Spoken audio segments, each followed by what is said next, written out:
प्राचीन काल की एक अलौकिक और पावन कथा के अनुसार नाथ संप्रदाय के आदि पुरुष गुरु मत्स्येंद्र नाथ ने एक निसंतान महिला की करुण पुकार सुनकर उसे पुत्र प्राप्ति के लिए अपनी झोली से अभिमंत्रित भस्म दी थी।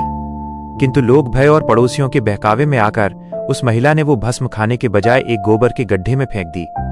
12 वर्षों के लंबे अंतराल के पश्चात जब गुरु मत्स्येंद्र नाथ पुनः उस गांव पधारे और उस महिला से उसके पुत्र के बारे में पूछा तो सत्य जानकर उन्होंने उसी गड्ढे के समीप जाकर अलख निरंजन का दिव्य उद्घोष किया।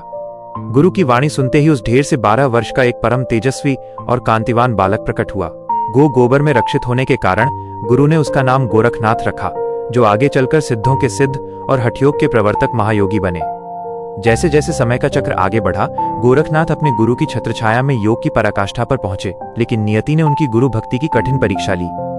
उनके गुरु मत्स्येंद्र नाथ कदली देश की रानी के मायाजाल और सौंदर्य में बंधकर अपनी समस्त योग साधना और वैराग्य को विस्मृत कर चुके थे।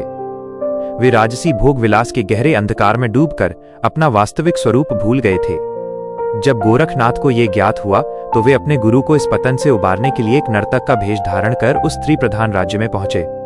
उन्होंने अपनी मृदंग की हर थाप और हर थिरकन में एक ही अलौकिक मंत्र फूंका, जाग मछंदर गोरख आया। इस दिव्य ध्वनि ने गुरु मत्स्येंद्र नाथ के अंतर्मन को झकझोर दिया। उनकी सोई हुई चेतना जागी और वे माया के बंधनों को तोड़कर पुनः साधना के मार्ग पर लौट आए। गुरु को मायाजाल से मुक्त कराने के पश्चात बाबा गोरखनाथ का आध्यात्मिक तेज पूरे आर्यावर्त में फैल गया।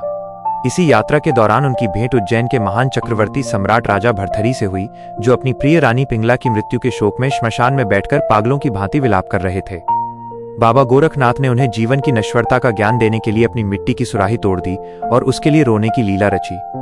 जब राजा ने एक सन्यासी को तुच्छ मिट्टी के पात्र के लिए रोते देखा तो गोरखनाथ ने उन्हें बोध कराया कि ये संसार भी इसी मिट्टी की सुराही की तरह क्षणभंगुर है। उन्होंने अपनी योग शक्ति से वहां हजारों पिंगला खड़ी कर दी, जिसे देखकर राजा का सारा मोह और अहंकार क्षण भर में भंग हो गया।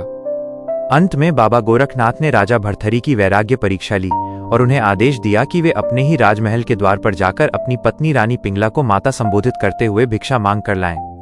एक राजा के लिए यह अपने अहंकार की पूर्ण आहुति देने जैसा था। भर्तृहरि ने गुरु की आज्ञा को शिरोधार्य किया और अलख निरंजन की पुकार लगाते हुए भिक्षा मांगी, जिसके बाद वे पूर्ण रूप से योगी बन गए।